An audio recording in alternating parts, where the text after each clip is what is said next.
एगो पत्नी पति के बाद एक जना के नया नया गौना भूल बाटे। और मेरे चेयरमैन साहब, जिसको मैं जहांगीरगंज के चेयरमैन बनाने के लिए यहाँ आया हूँ, सुनील कुमार मौर्य जी, अगर मेरी आवाज को सुन रहे हो तो आप महफिल को सजाने के लिए आइए। सुनील भैया मेरे अब गए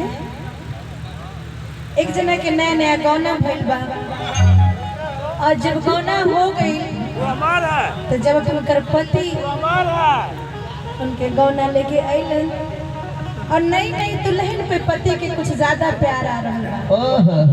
और जब ज्यादा प्यार आ रहा बा तो पत्नी के समस्या बढ़ रहा बा। पत्नी कहेली का कहूँगी, अभी अभी गौना भइल बा, थोड़ा दूरी जरूरी बा।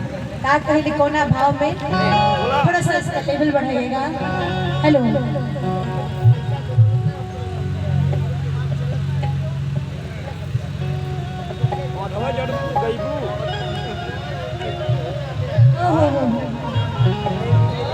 कि प्यारी उमरिया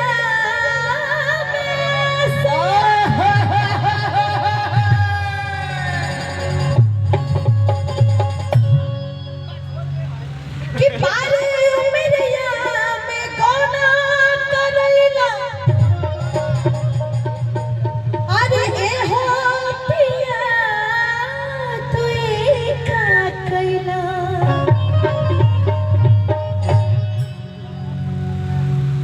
कहेली का हो करी जा कि ऐसे के छुआ जान सैया हो।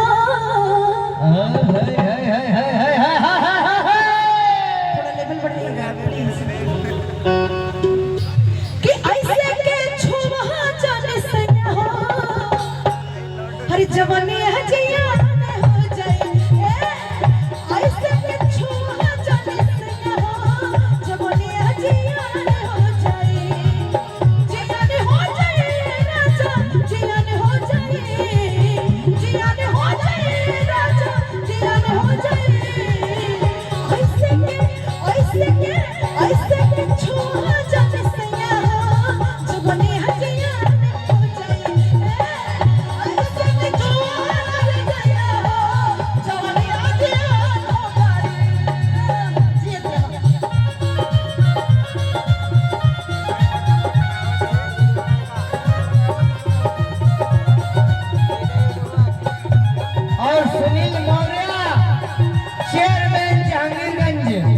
अगर मेरी आवाज को सुन रहे हो तो मंच तक आने की कृपा करें बड़े भैया।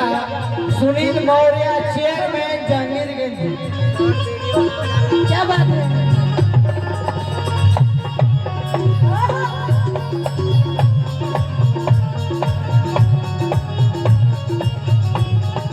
क्या कहेली पत्नी अपना पति से, ओ पहिले ना सैया हम के गवानावा, करना तब गई राजा माना ना कहनावा। राजा माना ना कहनावा, करना तब गई राजा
नया गौना आइल बा तो बेचारी डरल डरल सहमल सहमल रह दुल्हन का कहली